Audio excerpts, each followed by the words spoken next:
Okay, this is the situation at the end of July, August 1942. The most important thing is the United States got to a situation where they could declare war on Germany and Italy, and they have done. So they're still not at war with the Japanese. Now the Allies are looking at this quite cleverly, thinking, well, let's not get America involved in the war in Asia. I think the Chinese and the Commonwealth can possibly hold their ground, combined with the threat of the Americans' ability to attack the Japanese. I don't know. The Japanese are going to have to think about this. One important thing is, by not being at war with the Japanese, we can keep our convoy routes open to Vladivostok. So Lend-Lease is getting into Russia that way, and nothing the Japanese can do about it, short of deciding to declare war on the Americans. Another thing that's happened, because it's America's gone to war with one of the Axis powers, it's now, well, one of the Axis, two of the Axis powers, its production multiplier goes up by 0.25 and now reaches 1. So America's beginning to crank up its economy, which is already huge as it is. Okay, we'll look at the other Allied powers. We've got China. Communists and nationalists are pretty much sitting there. It's very difficult for them to do anything, particularly the nationalists. You know, remember the terrain's awful, the weather's bad, supply lines are difficult to keep going. Command and control is very weak because each of the groups, the communists and the nationalists, have only got one HQ each at the moment. I'll have a check. I don't think there are options to build any more, which makes it very difficult for them. Also, their impulses, when they do get them, there's very little they can do with them. Admittedly, they're cheap, very, very cheap in terms of oil, but it's very difficult to mount any credible offensive in China at the moment. We've got situation for the Commonwealth. Commonwealth forces moving into Burma. There wasn't much activity in Burma because of the monsoon, monsoon rains were going all the time during this turn, completely grounding the vastly superior Japanese Air Force.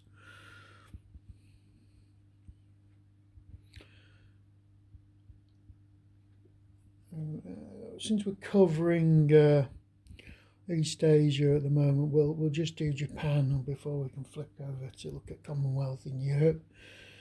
Japan, a couple of sort of combined and offensives, well, impulses, and they had a go at trying to sink the Allied convoys in these areas here and here, but they never achieved a search. Before they basically ran out of search opportunities because they failed to find any of the convoys. They've beefed up their forces in Indochina, but they still, as I said, they haven't been able to launch any proper offensives due to the monsoon rains. They moved deeper into Papua New Guinea, but the terrain there is horrendous. And even to make a move, you end up using all your movement points there. Otherwise, Japan has got its convoy system set up to bring the oil reserves from Indochina and Indonesia, I say that, the Netherlands, East Indies, to the homeland. So that's helping their war economy.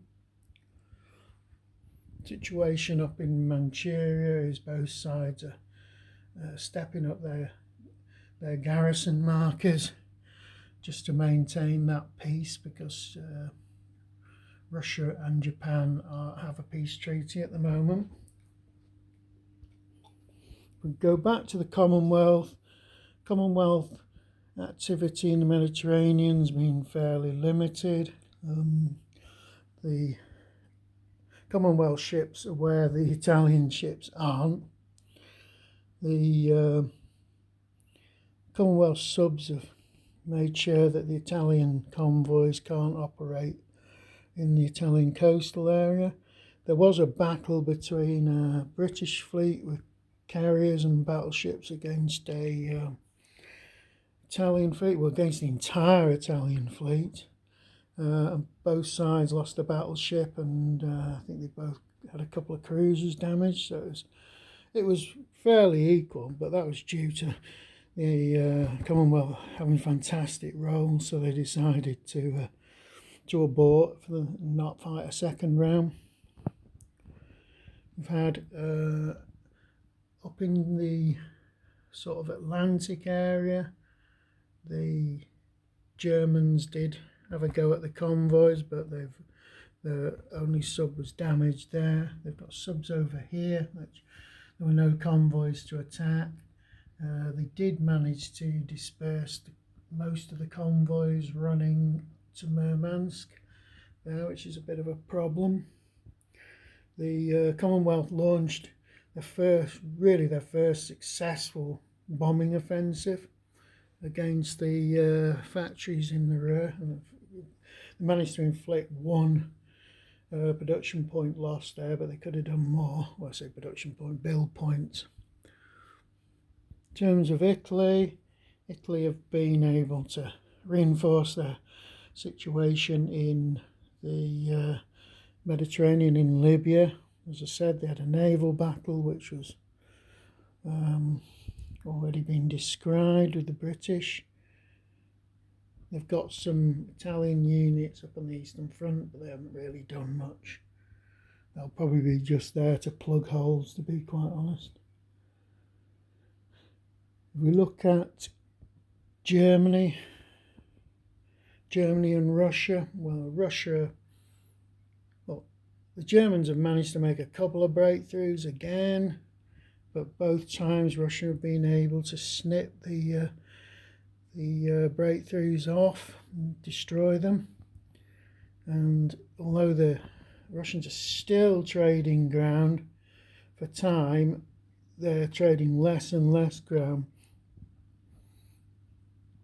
There should be a lot of Russian command HQ units starting to arrive soon to beef up their command and control. With only 2 HQs, it's very poor. As I said, the Germans have made some breakthroughs, but they've not been able to make the crucial breakthrough and knock a hole in the Russian lines for any length of time. Germans are getting ground down. It's costing them a lot of money, and when their units tend to get destroyed, they're actually destroyed, and they don't get any bonus build points because they're destroyed in a foreign country. Whereas Russia, operating on its own territory, if it loses units destroyed, they get that bonus build point, and also if units are shattered or suffer an S or a B result, they end up coming back next turn on the reinforcement track. So all in all, the situation for the Axis is, I'd say it's terminal now. Now that America's in the war, they're just going to be completely outproduced and eventually outgunned. But you never know, there's still a chance. If they can make any sort of significant progress in Russia, there's a chance they could weaken the Allies to such an extent that it makes this a very difficult proposition to destroy them.